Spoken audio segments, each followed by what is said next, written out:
Some people say that the only just way to acquire new land is not by buying it with money, because who was the original owner? No, the only just way is to acquire it by conquering it. With that said, I bought a new house, and this is the new Lego room. A bit more spacious than my previous one. And in this video, I'm going to walk you through my plans for the new layout. One of the first things I did was to repaint this whole wall into this sky blue.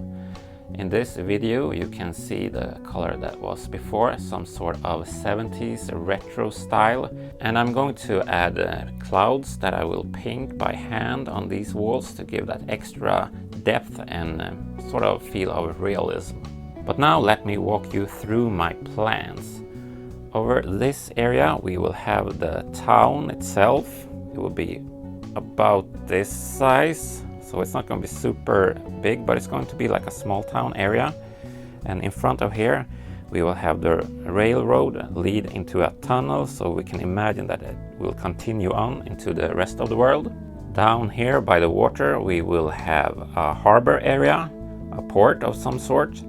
And here is where the cargo trains can come and offload and unload to the boats. In this area we will have a road bridge and a train bridge. And up here, that's a bit elevated, this is where we are going to have the industrial area. So it will be basically just facades going here that will represent different sort of manufacturers and that kind of nonsense. Down here we have a forest that my son, that is 7 right now, has built for us. I think he wants it to be some sort of China inspired area with some sort of Chinese styled buildings, so I will have to figure that out. If we move over back here, this will be the space where I will have some sort of landscaping. Maybe a mountain, a little lake, very much inspired by the great A-full Bob Brickman that you can check out here on YouTube's. I also really want to have a farm area, and that's kind of convenient since Lego released a couple of farm sets this year. I want to make my own mocks of it, so I'm not going to...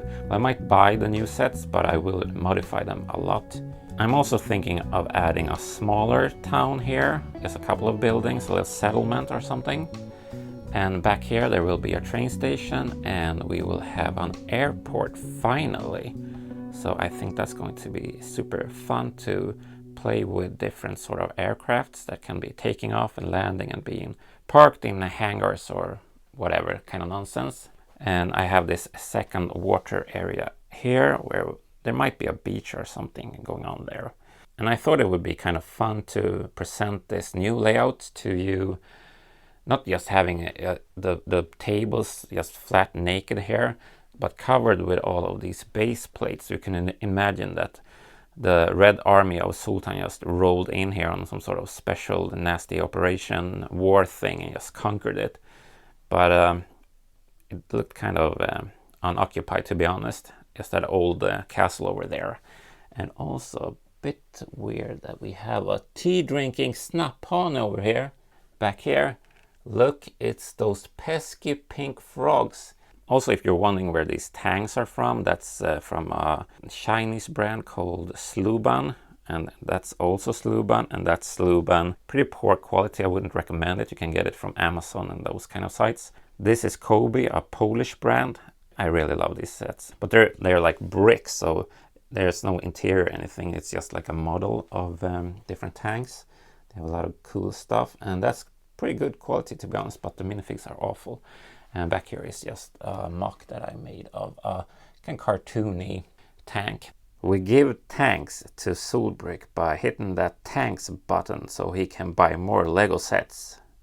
With that said, these sheep weren't cheap, but make sure to stay out of the nonsense, stay awesome, and please subscribe.